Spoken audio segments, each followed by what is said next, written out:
सभी खबरों से जुड़ी किसी भी छोटी या बड़ी अपडेट को पाने के लिए सब्सक्राइब करें हमारे चैनल खबरी चौखट को, और किसी भी नोटिफिकेशन को पाने के लिए बेल आइकन को दबाना न भूलें, क्योंकि हम रखते हैं चप्पे चप्पे पर नजर। माँ के कई रूप हैं, उसमें धैर्य है, त्याग है, प्यार है, हिम्मत है और इतनी फिक्र है कि उसका कर्ज उतारना मुश्किल। दिखने में तो माँ महज एक शब्द भर है, लेकिन इसमें इतनी ताकत है कि ये 12 खूंखार डकैतों को भी हरा सकता है। आज की कहानी भी माँ शब्द से होकर गुजरती है। ये कहानी है बुंदेलखंड के बीहड़ में रहने वाली 64 साल की रामलली की। वो रामलली जिसे उत्तर प्रदेश सरकार ने पाठा की शेरनी की उपाधि दी। यही नहीं, उन्हें सम्मान के तौर पर गोलियों से भरी हुई एक लाइसेंसी राइफल भी दी गई।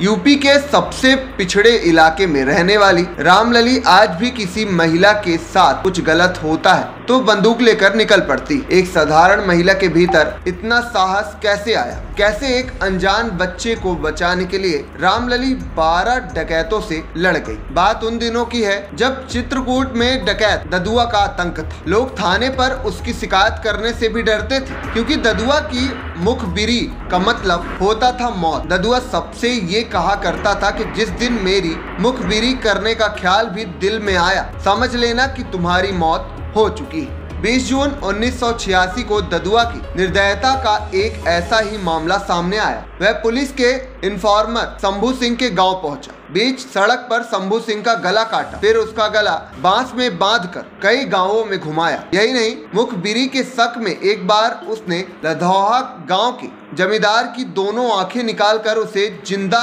छोड़ दिया। उन दिनों लड़कियों का सुंदर होना भी उनकी जान का दुश्मन होना जैसा था। सुंदर लड़कियों को ददुआ गैंग उठा ले जाती थी। आए दिन हो रही ऐसी घटनाओं से महिलाएं त्रस्त हो चुकी थी। साल 2000 तक यूपी और एमपी की पुलिस चौकियों में ददुआ गैंग के खिलाफ लूट, हत्या, डकैती, किडनैपिंग और फिरौती के 500 से ज्यादा केस दर्ज हुए। 17 मई 2001 को ददुआ के आदमियों ने सतना के बैंक मैनेजर जगन्नाथ तिवारी के बेटे मनीष को किडनैप किया। डाकू जब लड़के को हरिजनपुर गांव के रास्ते पहाड़ी पर ले जा रहे थे, तभी मौका पाकर वह उनके चंगुल से भाग निकला। डकैत लड़के का पीछा कर रहे थे। जब वह भागकर हरिजनपुर गांव की एक टूटी हुई झोपड़ी में घुस गया। वह झोपड़ी रामलली की थी। शाम का वक्त था। रामलली चूल्हे पर खाना बना रही थी। लड़का घबराया हुआ रामलली से लिपट कर रोने लगा। रामलली बोली, अरे क्या हुआ, रो क्यों रहे हो? लड़का बोला, माँ मुझे बचा लो। इतना कहकर वह और जोर से रोने लगा। रामलली ने उसे पीने के लिए पानी दिया। चुप होकर उसने पूरी कहानी कह डाली। अपनी बंदूक को साफ करते हुए रामलली कहती है, लड़के ने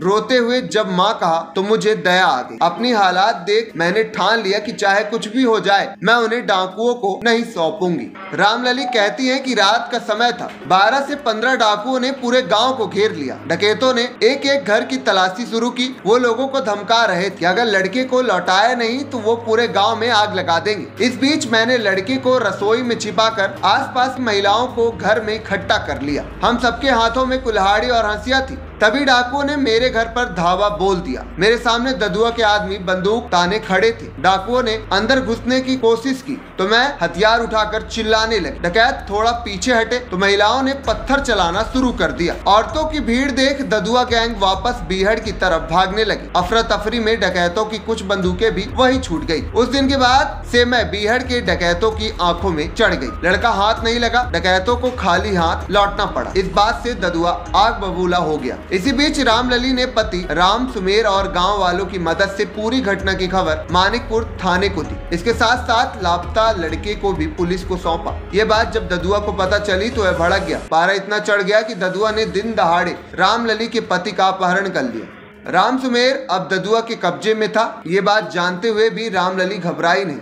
उन्हें ददुआ के ठिकाना का पता मालूम था। रामलली ने पुलिस तक इस बात की खबर पहुंचा दी। बाद में पुलिस की टीम ने पहाड़ियों पर काबिज करते हुए रामलली के पति को छुड़वा लिया। अपनी जिंदगी दांव पर लगाकर ददुआ से लड़ी रामलली को बंदूक के अलावा प्रशासन की तरफ से 1 रुपए भी नहीं मिला। आज वह किराने की दुकान चलाकर अपने परिवार का पेट पालने को मजबूर है। ददुआ से लोहा लेने वाली रामलली के बहादुरी के किस्से पूरे चित्रकूट में फैले, लेकिन उसके पास रहने के लिए पक्की छत तक नहीं। खबरी चौखट की रिपोर्ट।